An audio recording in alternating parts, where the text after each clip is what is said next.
Hello friends, क्या हाल चाल है। आई होप सो आप लोग बढ़िया होंगे। एंड देखिए, लास्ट में डिस्कस किया था डिजिटल लॉजिक सर्किट्स को, और हमने लॉजिकल एक्सप्रेशन फाइंड आउट किया था केवल किसका, और के लिए, और गेट के लिए। क्योंकि हमने लॉजिक गेट को जब हमने डिफाइन किया था तो लॉजिक गेट क्या था हमारा, कोई भी एक ऐसा इलेक्ट्रॉनिक सर्किट जो हमारा लॉजिकल डिसीजंस ले सकता है, या फिर ऐसे इलेक्ट्रॉनिक सर्किट जो बूलियन अलजेब्रा पर बेस्ड है। ठीक है ना, these kind of circuits are known as logic circuits. ठीक है, जो लॉजिकल डिसीजन ले लेते हैं। तो और गेट उसमें से एक प्रकार का एक इलेक्ट्रॉनिक सर्किट ही था जो जिसको हमने लास्ट टाइम डिस्कस किया था, उसका लॉजिकल एक्सप्लेनेशन दिया था, और आपको याद भी था कि उसको हम किस तरह से रिप्रेजेंट कर रहे थे। उसका जो सिंबल रिप्रेजेंटेशन था, उसका सिंबल रिप्रेजेंटेशन कुछ इस तरह से था। याद है आपको? यहाँ आपको मैं आउटपुट दिखाता हूँ, यहाँ मेरे इनपुट थे, जितने भी इनपुट है ए बी सी एंड जितने भी इनपुट है, लेकिन हमने 2 इनपुट और गेट को हमने वहां पर स्टडी किया था। लेकिन अब इसके अंदर क्या चीज है, ठीक है ना, इसके अंदर मतलब एक्चुअली ये किससे मिलकर बना हुआ है। और गेट हमारा कौन सा इलेक्ट्रॉनिक सर्किट है, बेसिकली कौन कौन से इलेक्ट्रॉनिक अप्लायंसेस यहाँ पर यूज किए गए हैं। मीन टू से दैट, जैसे हम इसको, मैंने आपको जो लास्ट टाइम समझाया था कि हम इसे ट्रांजिस्टर की हेल्प से और डायोड की हेल्प से, दोनों तरीकों से और गेट को बनाया जा सकता है। ठीक है, तो जो इंटरनल स्ट्रक्चर है, internal structure basically transistor circuits पर है या फिर और आपके डायोड सर्किट्स पर है। लेकिन ये काम करता कैसे है, तो उसको जानने से पहले मैंने आपको लास्ट लेक्चर में ये बोला भी था कि फर्स्ट ऑफ ऑल हम किस पर डिस्कस करेंगे नेक्स्ट सेशन में, स्विचिंग एक्शन ऑफ ट्रांजिस्टर, क्योंकि ट्रांजिस्टर एक एम्पलीफायर की तरह भी काम करता है, और रेक्टिफाइंग एक्शन ऑफ डायोड जो केवल यूनिडायरेक्शनल करंट को ही अलाउ करता है अपने अंदर से फ्लो होने के लिए। तो अब पहले हम डिस्कस कर रहे हैं, देखिए, स्विचिंग एक्शन ऑफ ट्रांजिस्टर। अब देखिए, जो आपने इन इंटरमीडिएट लेवल पर, क्योंकि मैं दोनों की क्लासेस ले रहा हूँ, BSc final year plus BTech, तो इंटरमीडिएट लेवल पर आपने ये चीज रीड करी है ट्रांजिस्टर के बारे में। ट्रांजिस्टर आपने 2 प्रकार के पढ़े थे, एक था एनपीएन ट्रांजिस्टर, एक था PNP transistor. Is that clear? हम किसी एक को डिस्कस कर लेते हैं। जो ज्यादातर यूज किया जाता है दैट इज एनपीएन। एनपीएन इसलिए यूज किया जाता है क्योंकि एन क्या है, एक आपका सेमीकंडक्टिंग मटेरियल है जिसमें नेगेटिव इलेक्ट्रॉन्स की एक्सेस रहती है। N stands for negative electrons, P stands for positive holes. और होल्स जब आप वहां पर रीड करते थे, आप कहते थे कि इसके अंदर पॉजिटिव होल्स की एक्सेस है, पॉजिटिव होल्स, और उनको आप पॉजिटिव चार्जेस कंसीडर लेके चलते थे। लेकिन होल कभी गति नहीं करता, ये मैं आपको पहले भी कह चुका हूं। और बेसिकली जब आप इलेक्ट्रिक फील्ड अप्लाई करते हैं ना, तो इलेक्ट्रिक फील्ड अप्लाई करने पर जो बाउंडेड इलेक्ट्रॉन्स होते हैं, बाउंड इलेक्ट्रॉन जो होते हैं, वो इलेक्ट्रिक फील्ड के अपोजिट डायरेक्शन में मोशन करते हैं। तो हमें ऐसा लगता है कि होल शिफ्ट हो रहा है in the direction of electric field. तो हम ये मान लेते हैं कि होल किस डायरेक्शन में गति कर रहा है, फील्ड की डायरेक्शन में गति कर रहा है। क्लियर? देखें, तो अब अगर हम एनपीएन ट्रांजिस्टर की बात करें, समझिए यहाँ पर, क्योंकि ज्यादातर हम इलेक्ट्रॉनिक सर्किट में एनपीएन का ही यूज करते हैं, क्योंकि यहाँ तो हम बाउंड इलेक्ट्रॉनों को स्टडी करते हैं। But in case of NPN transistor हम रीड करेंगे किसके बारे में, इलेक्ट्रॉन्स के बारे में, जो फ्री इलेक्ट्रॉन्स है आपके। ठीक है, अच्छा देखिए, आप जो एनपीएन ट्रांजिस्टर का कॉन्फ़िगरेशन था, एनपीएन ट्रांजिस्टर में क्या होता है आपका, 2 एन टाइप की बिग ब्लॉक्स होते हैं, 2 एन टाइप के बिग ब्लॉक्स होते हैं, और इसके बीच में एक पतली सी थिन स्लाइस होती है पी टाइप मटेरियल की, पतली सी एक थिन स्लाइस होती है पी टाइप मटेरियल की। और अगर हम इसके वर्किंग की बात करें, तो वर्किंग के केस में क्या किया जाता है, जो आगे का एनपी जंक्शन है, यहां पर देखो ये बाउंड्री है ना, ये वाली बाउंड्री, ठीक है ना, इसको एक बैरियर की तरह कंसीडर करिए। देखो, ये आपका एक एनपी डायोड है, या पीएन जंक्शन डायोड ही तो है एक, ये वाले पोर्शन की बात करूं तो एक एनपी डायोड और ये एक पीएन जंक्शन डायोड है। और ये जो बाउंड्री है ना, ये पोटेंशियल बैरियर की तरह काम करते हैं। पोटेंशियल बैरियर मतलब जैसे आपने रोड पे खड़े हुए बैरियर देखे, बैरियर क्या करता है, जैसे जब गाड़ियां चलती हैं तो बैरियर जब लगाते हैं तो गाड़ियां स्टॉप हो जाती हैं। ठीक है, अब अगर मैं आपसे कहूं कि भाई मान लो आप पैदल जा रहे हो, मैं आपसे कहूं कि यार बैरियर को क्रॉस करो, तो हम तो उस बैरियर, लोहे का बना हुआ बैरियर, हम उसको क्रॉस नहीं कर पाएंगे, या साइकिल वाला उसको क्रॉस नहीं कर पाएगा जब तक वो बैरियर उठे नहीं। अब मैं कह रहा हूं कि अगर बैरियर वहां पर रखा हुआ है और अगर आप उसका चालान शुल्क नहीं भरते हो, ठीक है ना, जो भी बैरियर चार्जेस वो लेते हैं, अगर उसका चालान शुल्क आप नहीं भरते हैं तो वो बैरियर कभी भी आप नहीं करेगा और आप उसको पार नहीं कर सकते। ठीक है, लेकिन अगर आप उसका चालान शुल्क दे रहे हैं, ठीक है ना। अगर आप उसको वो चीज प्रोवाइड कर देना तो वो आपके लिए ओपन कर देगा और आपको जाने के लिए अलाउ कर देगा। ठीक वैसा ही काम ये बैरियर करते हैं यहाँ पर। और ये जो बाउंड्री है ना इस एन और पी के बीच की, this continuous boundary works like a potential barrier, ये पोटेंशियल बैरियर की तरह काम करती है। ऐसे यहाँ पर भी ये बाउंड्री भी एक पोटेंशियल बैरियर की तरह काम करती है यहाँ। अच्छा, अब जब हम इस आगे वाले जंक्शन को, जो ये आगे वाला एनपी जंक्शन है, इसको जब हम फॉरवर्ड बायस बनाते हैं, इसको अगर मैं फॉरवर्ड बायस बनाऊं मतलब यहाँ पर नेगेटिव इलेक्ट्रॉन्स है, फॉरवर्ड मतलब इन इलेक्ट्रॉनों को आपको क्या करना है, पुश करना है आगे की तरफ, तभी तो फॉरवर्ड डायरेक्शन में जाएंगे। तो फॉरवर्ड डायरेक्शन में जाने के लिए इसको मतलब आपको किस टर्मिनल से जोड़ना पड़ेगा, टू अ नेगेटिव टर्मिनल, और ये आ गया आपका पॉजिटिव। ये इलेक्ट्रॉन आप देखो यहां से जैसे आप इस बैटरी की वैल्यू बढ़ाओगे, बताइए आपका जो यहां से जब ये नेगेटिव इलेक्ट्रॉन्स है, ये नेगेटिव इलेक्ट्रॉन क्या करेंगे, इसको पुशअप करेंगे आगे की तरफ। ये नेगेटिव चार्ज जो इसका कैथोड है, ये कैथोड इसको पुशअप करेगा इसके नेगेटिव इलेक्ट्रॉन्स को कहां की तरफ, towards the direction of P slice, जो पी स्लाइस बीच में रखी है उस डायरेक्शन की तरफ पुशअप करता है। ये वाले अगर पीएन जंक्शन की बात करें तो ये होता है रिवर्स बायस। रिवर्स बायस ये नेगेटिव इलेक्ट्रॉन्स हैं, तो रिवर्स बायस होता है इन इलेक्ट्रॉनों को भी यहीं को खींच के ले आओ, तो रिवर्स बायस होता है इलेक्ट्रॉन सारे कहां की तरफ आ जाए, इस बॉल की तरफ आ जाए। तो यहां को आपको कौन सा लगाना पड़ेगा, again you will have to take it a positive terminal, और यहां पर आ गया आपका नेगेटिव टर्मिनल। अब यहां पर प्रोसेस होती क्या है, देखिए भाई, अगर जब आप इसको जैसे ही आप इसको नेगेटिव टर्मिनल से कनेक्ट करते हो ना, तो ये तो फॉरवर्ड बायस केस में आ जाता है और ये आ जाता है रिवर्स बायस केस में। प्रॉपर्ली समझना तभी आपको स्विचिंग एक्शन समझ में आ पाएगा। ये आ जाता है आपका फॉरवर्ड बायस केस में, ये आ जाता है रिवर्स बायस। फॉरवर्ड बायस और reverse bias I hope so आपने पढ़े होंगे। तो फॉरवर्ड बायस केस में क्या होता है कि अब जैसे ही आपका नेगेटिव टर्मिनल यहां पर अटैच हुआ, यहां पर जो इलेक्ट्रॉन होता है ना, इसके अंदर एक्सेस है इलेक्ट्रॉन्स की, नेगेटिव चार्जेस की एक्सेस है।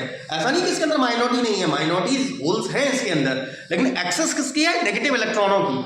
अब ये नेगेटिव इलेक्ट्रॉन इस वॉल को अगर क्रॉस आउट करना चाह रहे हैं, ठीक है ना, अगर मान लीजिए कि ये मेरा सिलिकॉन का बना हुआ है, फॉर एग्जांपल के लिए अगर मैं ये मान लूं कि ये मेरा किसका बना हुआ है, सिलिकॉन का बना हुआ है, तो सिलिकॉन के केस में जो पोटेंशियल बैरियर होता है ना, वो लगभग 0.7 वोल्ट का होता है। जर्मेनियम का भी हो सकता है, जर्मेनियम का अगर बना हुआ है तो ये 0.4 वोल्ट या 0.5 वोल्ट के आसपास का रहता है, ये जो बैरियर रहता है। मतलब इन इलेक्ट्रॉनों को अगर इस बैरियर को आगे पार करना है ना, आगे पार करना है, तो यहां पर एटलीस्ट अगर ये सिलिकॉन का बना हुआ है तो यहां पर 0.7 वोल्ट का पोटेंशियल तो चाहिए। अब जैसे आपने इसको नेगेटिव चार्ज दिया, इस टर्मिनल को नेगेटिव से यहां कनेक्ट किया, तो यहां के इलेक्ट्रॉन क्या होंगे, पुशअप होंगे आगे की डायरेक्शन में। अब यहां पर प्रोसेस क्या होती है कि यहां से यहां जाने वाले इलेक्ट्रॉनों में से, इस पोर्शन से इस पोर्शन में जाने वाले इलेक्ट्रॉनों में से 98% ऑफ इलेक्ट्रॉन्स तो इस सेक्शन में चले जाते हैं। मतलब ये वाला जो ब्लॉक है बेसिकली कलेक्टर का साइज में, एक्चुअल प्रैक्टिकल में बोलूं ना, तो ये जो ब्लॉक है ना, ये कलेक्टर कहलाता है। क्यों, क्योंकि ये कलेक्ट कर रहा है इलेक्ट्रॉनों को, इसको बोलते हैं कलेक्टर। ये एमिट करता है, इसलिए इसको बोल देते हैं एमिटर, और ये होता है आपका बेस, जो दोनों का कॉमन टर्मिनल है। अच्छा, इसको कलेक्टर क्यों बोला, इसको, अच्छा इसको कलेक्टर तो आ गया होगा आपके समझ में, क्योंकि यहां से 98, यहां से जाने वाले 100% में से 98% तो क्रॉस कर जाते हैं किसको, पी स्लाइस को। क्यों, क्योंकि पी स्लाइस मैंने स्टार्टिंग में क्या बोली थी, काफी पतली स्लाइस होती है as compare to emitter and collector के कंपैरिजन में। आ रही बात क्लियर। तो जो अब जो 2% बचे वो कहां गए, 2% का क्या मतलब है भाई, वो जो 2% है ना इलेक्ट्रॉन, यहां से आने वाले वो 2% इलेक्ट्रॉन्स यहां के होल्स के साथ मर्ज करते हैं। अब ये एक नेगेटिव इलेक्ट्रॉन है, एक पॉजिटिव होल है, जैसे वो आपस में मर्ज करते हैं ना, तो यहां के एक इलेक्ट्रॉन की कमी हो गई या होल की कमी हो गई, इमीडिएटली तुरंत ही इसकी जो माइनॉरिटी है, इसके अंदर माइनॉरिटी इलेक्ट्रॉन्स हैं, यहां से एक माइनॉरिटी निकल के, इलेक्ट्रॉन निकल के इसके पॉजिटिव टर्मिनल में घुस जाता है। सही से समझना, पॉजिटिव टर्मिनल में घुस जाता है।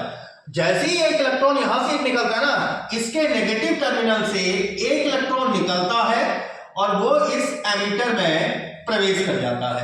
देखो, इसके इलेक्ट्रॉन की कमी भी पूरी हो गई। यहां से एक इलेक्ट्रॉन निकला, यहां से एक इलेक्ट्रॉन निकला, तो अपने स्थान पर क्या छोड़ जाएगा, एक वैकेंसी छोड़ेगा ना, और जो वैकेंसी छोड़ेगा वो किसका काम रोल प्ले कर देगी, एक होल का रोल प्ले कर देगी, पॉजिटिव होल का रोल प्ले कर देगी। समझ में आई बात क्लियर? पहले मैंने क्या कहा, जैसे आपने इसको नेगेटिव टर्मिनल दिया, नेगेटिव टर्मिनल देने पर यहां से जो नेगेटिव इलेक्ट्रॉन है वो पुशअप हुए आगे की डायरेक्शन, मतलब इस डायरेक्शन में पुशअप धक्का लग रहा है, इस डायरेक्शन में धक्का लग रहा है। अब 100% जो भाई ये तो बहुत पतली स्लाइस थी, बहुत ही थिन स्लाइस थी, तो थिन स्लाइस होने के कारण 98% तो किस में चले गए, कलेक्टर जंक्शन में चले गए। क्लियर? बहुत पतली स्लाइस थी, फटाफट पार कर गए। ठीक है, अब जो 2% बचे वो 2% कहां गए? तो यहां से जब ये क्रॉस कर रहे होते हैं ना, तो इसके अंदर किसकी एक्सेस है? पॉजिटिव होल्स की एक्सेस है। तो ये जैसे ही एक इलेक्ट्रॉन जब यहां के किसी होल के साथ मर्ज करता है, तो इमीडिएटली यहां से एक इलेक्ट्रॉन निकलता है, अपने स्थान पर वैकेंसी छोड़ दी उसने, पॉजिटिव होल बना दिया, एक इलेक्ट्रॉन निकल के इस बैटरी के, ये वाली बैटरी कौन सा बैटरी कहलाएगी? VEB, emitter base battery, emitter base battery का इसको नाम दे रहा हूं, या बैटरी B1 मान लो, आप इस तरह से भी कह सकते हो। तो यहां से एक इलेक्ट्रॉन निकलकर इसके पॉजिटिव में घुस जाता है। एट द सेम इंस्टेंट, ठीक उसी क्षण यहां से इलेक्ट्रॉन निकलता है और एक एमिटर में प्रवेश कर जाता है। तो जिस इलेक्ट्रॉन और एक होल की जो यहां कमी आई थी ना, एक इलेक्ट्रॉन यहां से इसने दे दिया और एक इलेक्ट्रॉन यहां से निकला, अपने स्थान पर एक वैकेंसी छोड़ गया। अब जैसे 98% यहां पहले से एक्सेस थे इलेक्ट्रॉनों की, 98% यहां से आए, इसका मतलब एक्चुअल साइज, अब मैं जो आपने स्टार्टिंग में बोला था, एक्चुअली जो कलेक्टर की विड्थ होती है ना, वो इस वाले एमिटर वाले ब्लॉक से थोड़ी सी ज्यादा होती है, ये थोड़ा सा वाइडर होता है। लेकिन मोस्ट ऑफ द बुक्स में क्या लिखा गया है कि जो हमारा एमिटर वाला ब्लॉक है और जो कलेक्टर वाला ब्लॉक है, these are approximately of equal size. वो ये अप्रोक्सीमेटली आप कंसिडर कर सकते हैं, लेकिन ये थोड़ा सा वाइडर होता है एज कंपेयर टू एमिटर की। क्लियर? अब 98% यहां से आए, 100% इसके पास खुद के थे। जैसे इलेक्ट्रॉन यहां है, ये पॉजिटिव टर्मिनल देखो, तो यहां से क्या करेगा भाई, ये पॉजिटिव टर्मिनल इलेक्ट्रॉन को खींच रहा है ना, इलेक्ट्रॉन को खींच रहा है। तो यहां से एक इलेक्ट्रॉन यहां प्रवेश करता है, भाई एक इलेक्ट्रॉन निकल के इसके पॉजिटिव में घुसा। जैसे एक इलेक्ट्रॉन यहां पॉजिटिव में घुसा, immediately again at the same instant यहां से एक इलेक्ट्रॉन निकलकर यहां घुस जाता है। आगे बात क्लियर? तो यहां पर प्रोसेस क्या आई, देखो ये पॉजिटिव इलेक्ट्रॉन नीचे की ओर मोशन कर रहा है, मतलब करंट ऊपर जा रही है। यहां इलेक्ट्रॉन देखो नीचे की तरफ आ रहा है, मतलब करंट ऊपर आ रही है। यहां इलेक्ट्रॉन ऊपर की तरफ जा रहा है, मतलब करंट आई। इलेक्ट्रॉन यहां से ऐसे मूव कर रहा है, तो करंट आ जाएगी ठीक इसके नीचे, आई ई। तो आई ई किस किस के बराबर आ रहा है? देखो आपका यहां पर एक्सप्रेशन क्या बन रहा है, आई ई मतलब एमिटर करंट बराबर है आई बी प्लस IC।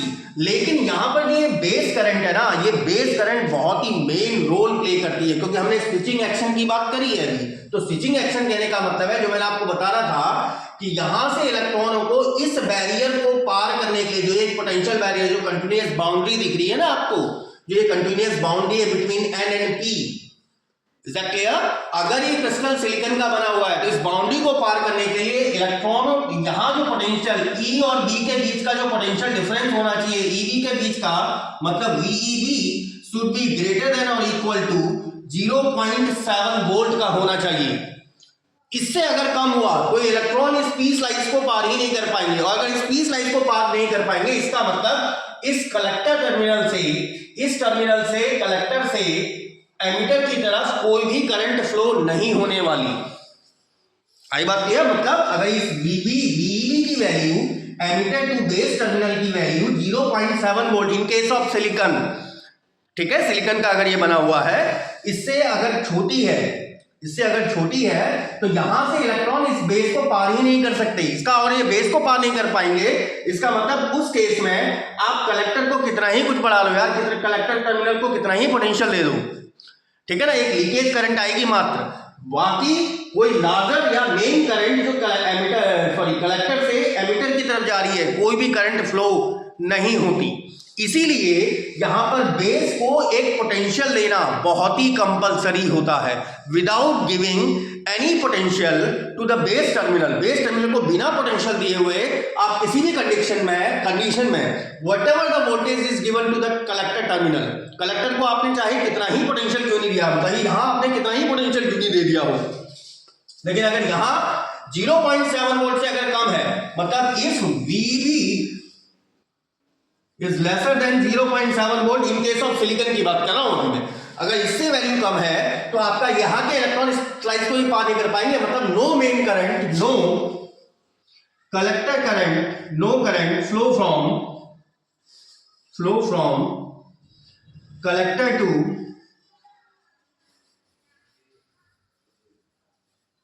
एमीटर, कोई भी करंट कलेक्टर से एमीटर की तरफ फ्लो नहीं होती। तो आई होप सो आपको ये चीज समझ में आई होगी कि इसको पोटेंशियल देना क्यों जरूरी, क्यों, क्योंकि ये बैरियर है भाई। और ये बैरियर मैंने आपको किसे समझाया कि जैसे आप रोड पे चल रहे हैं भाई, ये एक बैरियर लग गया इलेक्ट्रॉनों के लिए। अब इन इलेक्ट्रॉनों को इस सेक्शन में जाना है तो यहाँ पर बैरियर, भाई बैरियर शुल्क तो आपको देना पड़ेगा। बैरियर शुल्क हो गया यहाँ पर कितना, 0.7 वोल्ट, तो कम से कम पोटेंशियल इतना तो होना चाहिए। इससे ऊपर तो चलेगा, अरे बात इससे ऊपर तो चलेगा, कम से कम इतना होना चाहिए, उसके बाद ही आपकी कलेक्टर करंट जनरेट हो पाएगी, जो कलेक्टर टर्मिनल से कहां की ओर फ्लो करेगी, टुवर्ड्स दी एमीटर टर्मिनल। ठीक है, अब इसका एक थोड़ा प्रॉपर डायग्राम बना लेते हैं। तो आई होप सो इतना तो समझ आएगा, एक बार इसका प्रॉपर डायग्राम बना लेते हैं फर्स्ट ऑफ ऑल। चलिए, आपको कॉन्सेप्ट तो समझ में आया होगा कि हमको बेस को पोटेंशियल देना क्यों कंपलसरी होता है। अब वहां पर थोड़ा सा फ्लो भी करने लग गई थी, आप एक चीजों को थोड़ा सा इग्नोर मारे, बेसिकली समझ रहा है फैक्ट्स को। ठीक है, अच्छा देखिए, अब जो हम एनपीएन ट्रांजिस्टर की बात कर रहे थे ना, कुछ और फैक्ट भी थोड़ा सा और बता देता हूं मैं। एनपीएन जब हम ट्रांजिस्टर की बात कर रहे थे, मैं थोड़ा सा फिगर थोड़ा सा छोटा बनाऊंगा बस आप लोगों के समझने के लिए।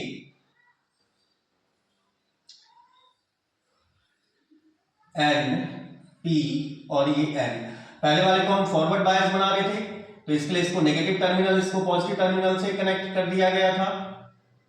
इसको भी इसको बनाना था रिवर्स बायस, मतलब ये तो था आपका फॉरवर्ड बायस, और इसको रिवर्स बायस मतलब नेगेटिव और पॉजिटिव, ये आपका आ गया था रिवर्स बायस। क्लियर? अब ये जब फॉरवर्ड बायस स्टेट में होता है ना, तो सिग्नल को कैसा कर, भाई यहां पर अगर मैं कोई सिग्नल लगा दूं, यहां पर अगर मैं कोई इस पॉइंट पर अगर यहां कोई सिग्नल अप्लाई कर दिया जाए, ठीक है, तो वो सिग्नल को जब हम अप्लाई कर देते हैं, क्योंकि देखो मैंने एक चीज तो आपको बताई थी कि बैरियर को क्रॉस करने के लिए कम से कम 0.7 वोल्ट का पोटेंशियल तो चाहिए।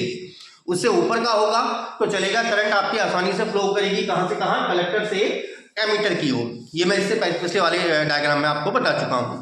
अच्छा, जब हम इसको फॉरवर्ड बायस स्टेट में रखते हैं ना, तो ये क्या करता है, सिग्नल को बिल्कुल लोवेस्ट रेजिस्टेंस देता है, बिल्कुल लो रेजिस्टेंस देता है, जबकि इसको आपने रिवर्स बायस स्टेट में रखा हुआ है। तो रिवर्स बायस स्टेट वाला सिस्टम टर्मिनल क्या करता है, आपका सिग्नल को आपको कैसा रेजिस्टेंस देगा, वेरी हाई रेजिस्टेंस प्रोवाइड करेगा।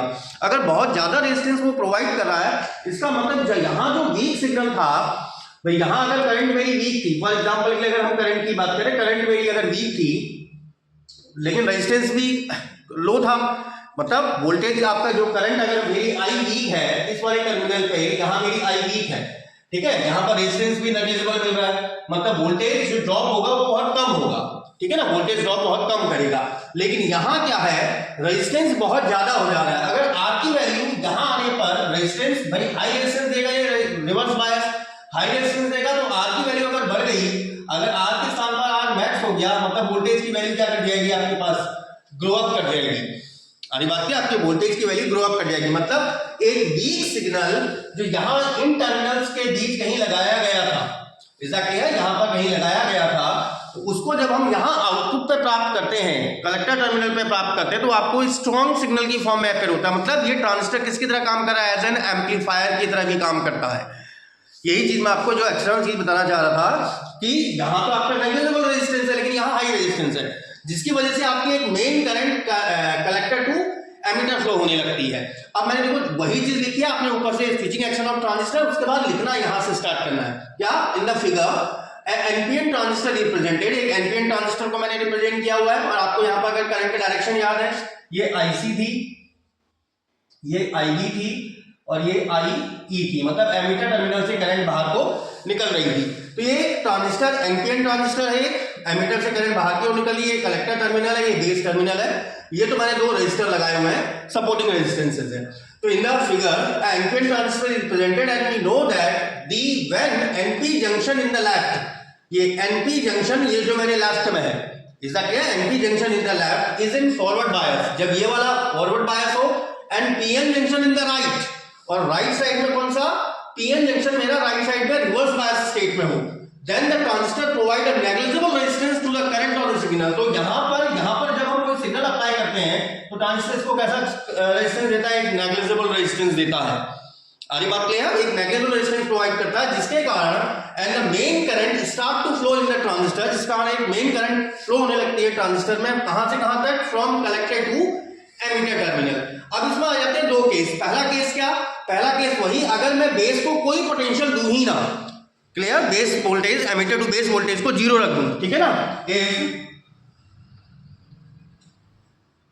देयर इज नो पोटेंशियल और जीरो कर दो, और जीरो पोटेंशियल नो और zero volt at base terminal. अगर बेस टर्मिनल पे जीरो वोल्ट का हमने क्या दे दिया, वोल्टेज दे दिया, बेस को जीरो वोल्ट कर दिया है, देयर इज नो पोटेंशियल और zero volt at base terminal, तो क्या कोई कलेक्टर से एमिटर की तरफ कोई करंट फ्लो होगी, कोई भी करंट नहीं फ्लो होगी, चाहे आप इसको कितना ही वोल्टेज क्यों ना प्रोवाइड कर दो। मतलब इस कलेक्टर जो ये कलेक्ट कर रहा था इलेक्ट्रॉनों को, इसको कितना ही वोल्टेज आप क्यों ना दे दो, ये कोई भी करंट फ्लो नहीं करवाने वाला कलेक्टर से कहां की ओर, एमिटर की ओर। Then no current flows in the transistor from collector to collector, मैं इस साइड को लिख दे रहा हूं, ठीक है, collector to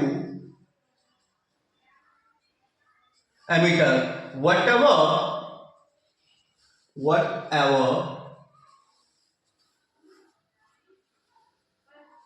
voltage is given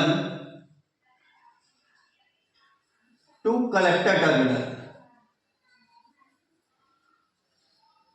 मतलब आप कलेक्टर टर्मिनल को चाहे कितना ही वोल्टेज दे दो, कोई भी करंट आपकी फ्लो नहीं करेगी। दूसरा केस क्या आता है कि अगर हम इसको बेस को कुछ पोटेंशियल दे दें, कुछ वोल्टेज दे दें, लेकिन वो वोल्टेज कितना होना चाहिए, अगर ये ट्रांजिस्टर सिलिकॉन का है it should be greater than 0.7 volt, और अगर जर्मेनियम का है it should be greater then 0.4 और 0.5 वोल्ट। वही वो अलग अलग बुक्स में कहीं पे 0.4 लिखा हुआ है, किसी बुक्स में 0.5 लिखा हुआ है, तो 0.5 ही अगर हम कंसिडर कर लें तो 0.5 वोल्ट, मतलब यहाँ इसको दिया गया पोटेंशियल या इसको दिया गया जो वोल्टेज होना चाहिए, इस टर्मिनल को दिया गया जो वोल्टेज होना चाहिए वो 0.5 वोल्ट से अधिक होना चाहिए, देन कलेक्टर टू एमिटर एक करंट आपकी फ्लो कर जाएगी। तो आप लोग एक बार जो स्विचिंग एक्शन ऑफ ट्रांजिस्टर है यहां से लिखना स्टार्ट करिएगा, इन द फिगर, ये सब लिखिए, किनारे पे फिगर बनाइए, direction of current from collector to emitter whatever voltage is given to the collector terminal, चाहे हम कलेक्टर टर्मिनल को कितना ही वोल्टेज क्यों नहीं दे रहे हैं। तो इसके सेकंड केस को मैं यहां लिख दे रहा हूं कि if we provide some voltage to the base terminal but it should be greater than 0.5 volt, इससे अधिक होना, 0.5 volt in case of germanium, और सिलिकॉन के केस में it should be greater than 0.7 volt, then a current will easily flow from collector to emitter junction, तो आसानी से वो करंट आपकी फ्लो कर जाएगी। लेकिन बेस को एक पोटेंशियल देना जरूरी है, और कितना, जो पोटेंशियल बैरियर की विड्थ से ज्यादा हो या उसकी हाइट से ज्यादा हो। चलिए एक बार first of all copy this one, तो फिर सेकंड लाइन में हम लिख देना। चलिए मैंने केस सेकंड को भी लिख दिया है, और मैं जो आपको बता रहा था कि अगर हम इस बेस को कुछ पोटेंशियल अगर प्रोवाइड कर रहे हैं, ठीक है, तो बेस को जैसे ही आप पोटेंशियल प्रोवाइड करेंगे, लेकिन क्या, अगर क्रिस्टल मेरा किसका बना हुआ है, सिलिकॉन का बना हुआ है, तो 0.7 वोल्ट से अधिक, और जर्मेनियम का है तो 0.5 वोल्ट से अधिक का होना चाहिए, तभी आपके इलेक्ट्रॉन मूव आउट कर पाएंगे, बैरियर को तभी क्रॉस कर पाएंगे, लेकिन एटलीस्ट इतना पोटेंशियल तो होना चाहिए। तो अगर हम इससे ज्यादा पोटेंशियल अगर प्रोवाइड कर रहे हैं बेस टर्मिनल को, तो करंट आपकी आसानी से फ्लो होती है, कहां से कहां की, कलेक्टर से एमिटर की तरफ, ये हो जाता है आपका। और इस प्रॉपर्टी के कारण ही, इसी प्रॉपर्टी के कारण से इसको एक डिजिटल स्विच की तरह यूज किया जाता है in many of the electronic circuits, ठीक है ना, कई सारे लॉजिक सर्किट्स में या लॉजिक गेट्स में जब हम बनाते हैं उनको, तो वहां पर इसका एक डिजिटल स्विच की तरह यूज करते हैं। क्यों? क्योंकि विदाउट गिविंग एनी पोटेंशियल या without giving any voltage to the base, current आपकी कभी फ्लो ही नहीं कर पाएगी कलेक्टर टू एमिटर, ठीक है ना। अच्छा, सेकंड आ जाता है आपका rectifying action, rectifying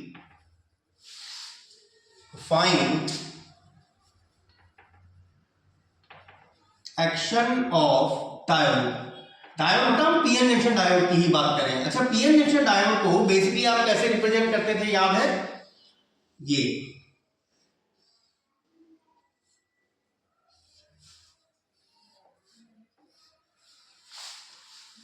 that is, और ये कहलाता था आपका पी टाइप रीजन, ये था आपका एन टाइप रीजन। अच्छा, इसका रेक्टिफाइंग एक्शन कहने का मतलब क्या है, ये पी और N type semiconducting material को मिलाकर बनाया गया एक जंक्शन डायोड है।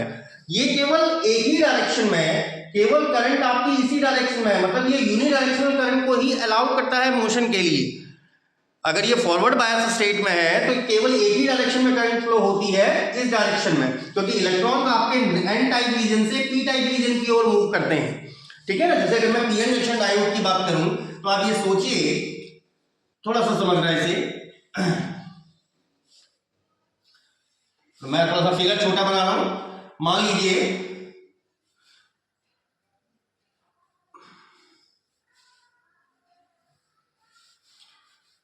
पी और एन दोनों ही हैं, पी टाइप,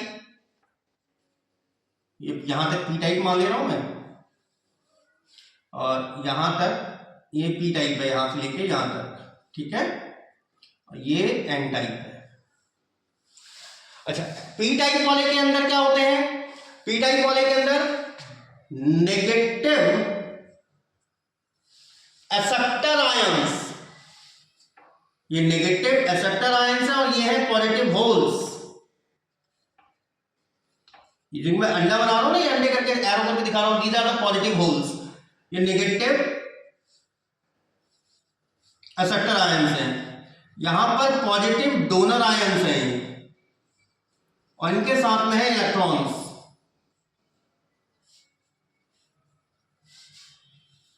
देखो, जब पीएन जंक्शन को बनाया जाता है ना, तो जहां पर ये बाउंड्री बनती है, जो पी और एन की जो बाउंड्री होती है, बेसिकली जो पीएन जंक्शन है वो ये है, ये पी टाइप मटेरियल, ये एन टाइप मटेरियल। लेकिन पीएन जंक्शन फॉर्म करते समय भाई पी टाइप वाले में आप किस तरह के सबस्टांस मिलाते हैं, जैसे एल्युमिनियम हो गया, जो क्या करता है, इलेक्ट्रॉन को एक्सेप्ट करता है, इलेक्ट्रॉन को एक्सेप्ट करता है, क्योंकि एल्युमिनियम के पास तो 3 ही इलेक्ट्रॉन होते हैं, और वहां पर हमारे सिलिकॉन क्या है,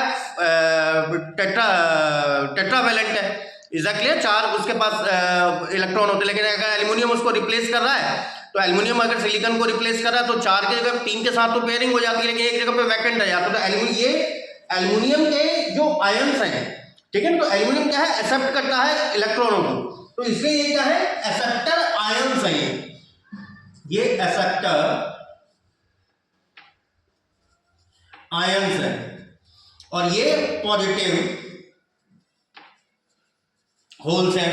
ये डोनर पॉजिटिव आयंस है, जैसे ये पेंटावैलेंट होती हैं, ये पेंटावैलेंट एन टाइप बनाने के लिए हम क्या करते हैं, पेंटावैलेंट पीओटी को मिलाते हैं, जैसे फास्फोरस।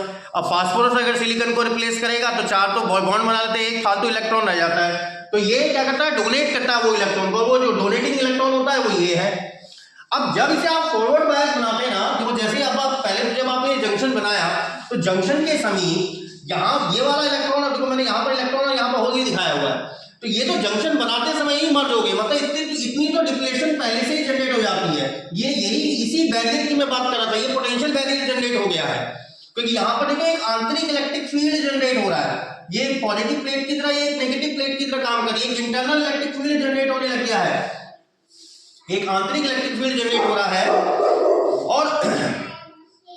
और ये इंटरनल इलेक्ट्रिक फील्ड हमेशा क्या करेगा, इलेक्ट्रॉनों को, भाई इलेक्ट्रॉन किसकी डायरेक्शन में गति करते हैं, इलेक्ट्रिक फील्ड के साथ या इलेक्ट्रिक फील्ड के अपोजिट, इलेक्ट्रिक फील्ड के अपोजिट डायरेक्शन में गति करते हैं। अब इलेक्ट्रॉन यहां है, अरे बात क्लियर, इलेक्ट्रिक फील्ड आपका पॉजिटिव टू नेगेटिव, ये जा रहा है आपका electric field positive to negative. अब इलेक्ट्रॉन इस डायरेक्शन में मोशन नहीं कर सकते। अब जैसे आप इसे फॉरवर्ड बायस बनाते हैं, मतलब इस टर्मिनल को पी टाइप वाले को क्या कर दो आप, पॉजिटिव रीजन से, और इसको कर दो नेगेटिव रीजन से कनेक्ट, तो यहां पे क्या होता है, होल पुश अप होने लगते हैं आगे की तरफ। अब ये होल फटाफट कहां की तरफ जाने लगते हैं, एन टाइप रीजन की ओर, एन टाइप रीजन से इलेक्ट्रॉन जाने लगते हैं पी टाइप रीजन की ओर। अब जैसे ही एक इलेक्ट्रॉन एक होल मर्ज करता है, तो देखो ये वाला इलेक्ट्रॉन इस होल के साथ मर्ज करेगा, डिप्लेशन की विड्थ और चौड़ी होगी, मतलब अंदर का इलेक्ट्रिक फील्ड और ज्यादा स्ट्रांग हो गया, और अंदर का इलेक्ट्रिक फील्ड जितना ज्यादा स्ट्रांग होगा, इलेक्ट्रॉनों के और या होल के मूवमेंट में उतनी ही ज्यादा तकलीफ होगी, क्योंकि आंतरिक इलेक्ट्रिक फील्ड कभी भी इलेक्ट्रॉनों को अलाउ नहीं करेगा उसके फील्ड को पार करने के लिए, क्योंकि इलेक्ट्रॉन फील्ड के साथ में तो कभी गति कर ही नहीं सकते, हमेशा वो उसके अपोजिट डायरेक्शन में ही मोशन करेंगे, तो अंदर का इलेक्ट्रिक फील्ड बढ़ता जाता है। लेकिन यहाँ पर एक प्रोसेस होती ही है, क्या, जैसे ही इलेक्ट्रॉन एक होल के साथ मर्ज करता है ना, जैसे ही इमीडिएटली एक होल एक इलेक्ट्रॉन के साथ मर्ज हुआ, तुरंत ही क्या होता है, यहाँ इस बैटरी के नेगेटिव टर्मिनल से एक इलेक्ट्रॉन निकलकर यहाँ एंड रीजन में घुस जाता है, मतलब उसने उस इलेक्ट्रॉन की कमी पूरी कर दी। जैसे ही इलेक्ट्रॉन यहाँ घुसा, इमीडिएटली यहाँ से इस पी टाइप रीजन से एक इलेक्ट्रॉन निकलता है, इसके पॉजिटिव रीजन में घुस जाता है। इलेक्ट्रॉन यहां से निकला, इसके पॉजिटिव रीजन में घुसा, इलेक्ट्रॉन अपने स्थान पर क्या छोड़ जाएगा, एक वैकेंसी छोड़ जाएगा। मतलब करंट आपकी तब भी फ्लो होती रहती है, क्यों, क्योंकि एक इलेक्ट्रॉन और एक ये होल जैसे मर्ज करते हैं, इलेक्ट्रॉन और होल के मर्जिंग पर, I am repeating my words, एक इलेक्ट्रॉन इसकी बैटरी के नेगेटिव टर्मिनल से निकला, यहां घुस गया, तुरंत ही एट द सेम इंस्टेंट एक इलेक्ट्रॉन पी टाइप रीजन से निकला, इसके पॉजिटिव पोल पे घुस गया। तो करंट आपकी फ्लो होती रहती है, कौन सी डायरेक्शन में, भाई इलेक्ट्रॉन यहां मूव करे, मतलब करंट पी से एन डायरेक्शन में फ्लो होती जाती है, लेकिन डिप्लेशन की विड्थ भी बढ़ती जाती है, जिससे इलेक्ट्रॉन के मूवमेंट में थोड़ा सा तकलीफ होती है, मतलब ये फॉरवर्ड बायस केस है। लेकिन अगर मैं इसको इसी केस को रिवर्स बायस बना दूं, रिवर्स बायस कहने का मतलब कि अब आपके ये जो पॉजिटिव होल्स हैं, ये आयन है,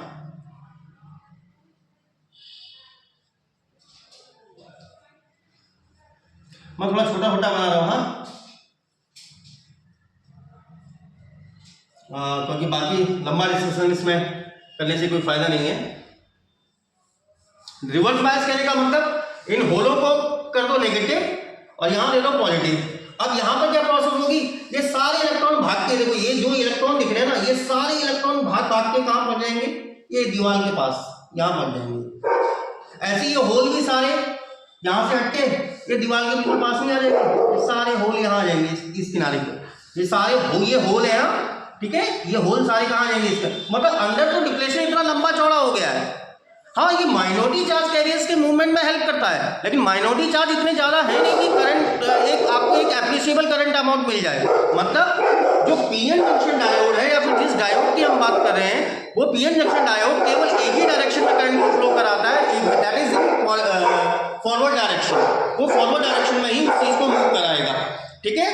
तो फॉरवर्ड डायरेक्शन में जब वो उसे मूव करा, और रिवर्स डायरेक्शन में वो किसी भी प्रकार की करंट को अलाउ नहीं करता, ठीक है। तो इस प्रॉपर्टी का भी यूज करते हैं हम किसके लिए, just to generate logic circuits, logic circuits को बनाने के लिए। क्यों, क्योंकि पीएन जंक्शन डायोड, भाई इस डायोड का यूज तो आप कहां पर भी करते हो, भाई एसी को डीसी में कन्वर्ट करने के लिए भी करते हो, क्योंकि एसी कैसी करंट है, बाई डायरेक्शनल करंट है, भाई एसी आपकी ऐसी जाती है ना, जबकि डीसी आती है, तो ये केवल एसी को डीसी में, एसी को डीसी में कन्वर्ट कर देता है। क्यों, क्योंकि ये यूनिडायरेक्शनल है भाई, एक ही डायरेक्शन में काम कर सकता है। कौन सी, फॉरवर्ड डायरेक्शन में, केवल फॉरवर्ड बायस स्टेट में ही काम करता है। रिवर्स बायस स्टेट में तो कोई करंट आती नहीं, आती है तो एक माइन्यूट करंट आती है, that is not a appreciable current. और वो माइन्यूट करंट भी किस वजह से जनरेट हो रही है, that is due to the movement of minority charge carriers.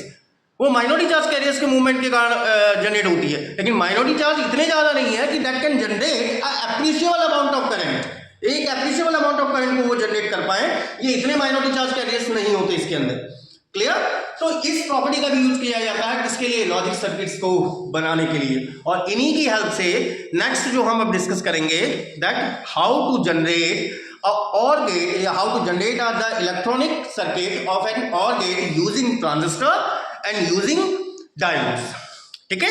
तो रेक्टिफाइंग एक्शन में आप चाहे तो यहाँ पर, चलिए पहले तो इसको नोट कर लीजिए, फिर रेक्टिफाइंग एक्शन में मैं एक दो लाइनें यहाँ पर लिख दे रहा हूँ, then after we will close this topic for today, ठीक है। देखिए, तो मैंने लिख दिया रेक्टिफाइंग एक्शन, ये आपका पी, भाई जो हमारा जंक्शन डायोड है जिसमें करंट केवल किस डायरेक्शन में फ्लो होती है, इस डायरेक्शन में, वो भी किस केस में, फॉरवर्ड बायस केस में, जहां पर ये कैसा रेजिस्टेंस प्रोवाइड करता है, नेग्लिजिबल रेजिस्टेंस प्रोवाइड करता है करंट के फ्लो के लिए। बट रिवर्स डायरेक्शन में भाई माइनॉरिटी चार्ज कैरियर्स के कारण फ्लो होती है, लेकिन वो कैसी करंट है, एक एप्रिशिएबल करंट नहीं है, ठीक है। तो वही चीज हमने लिखी है कि since we know that a PN junction diode gives a easy path for the flow of current in forward direction, bracket में लिखा मैंने in forward bias case from P region to N region, P से N region की ओर वो current flow होती है, but restrict और oppose the current to flow in reverse direction, that is in backward या फिर reverse bias case. Reverse bias case में वो एक हाई रेजिस्टेंस प्रोवाइड कर देता है और करंट को फ्लो नहीं होने देता। मेन करंट हमारी होता है, appreciable amount of current flow नहीं होती, that's why it supports DC. इसी कारण ये डीसी को क्या करता है, डायरेक्ट करंट को सपोर्ट करता है, क्योंकि यूनिडायरेक्शनल है, बाई डायरेक्शनल तो है नहीं है। And this property of diode is used to form the electronic circuits like logic gates and other digital circuit। और डायोड की इसी प्रॉपर्टी का यूज हम किस लिए करते हैं, लॉजिक गेट्स और अदर डिजिटल सर्किट्स के फॉर्मेशन के लिए उनका प्रयोग किया जाता है। और अब जब हम और गेट का लॉजिकल डायग्राम रीड करेंगे ना, लॉजिकल डायग्राम करके ना, electronic diagram using transistor and diode, क्योंकि मैं दोनों से कराऊंगा आप लोगों को, तो एग्जाम में both of them can be asked. ज़्यादातर ट्रांजिस्टर के लिए पूछा जाता है, डायोड के केस में भी पूछ लेता है कभी कभी, तो आप दोनों से उस चीज़ को करके आएंगे, ठीक है ना। जिससे भी आपको पूछे वो आप फिर उसको एक्सप्लेन इजीली कर पाएंगे। तो आज के लिए लेक्चर सफिशिएंट है। चल देन भाई एंजॉय करिए, और वीडियोज अच्छी लग रही तो लाइक शेयर एंड सब्सक्राइब करिए, एंड पढ़िए भाई, एंजॉय योर लाइफ। एंड जब इतनी स्टडी करिए कि भाई आप अपने लाइफ में कुछ बन पाएँ, कुछ कर पाएँ, एंड अपने पेरेंट्स का नाम रोशन करें। Till then good bye dears.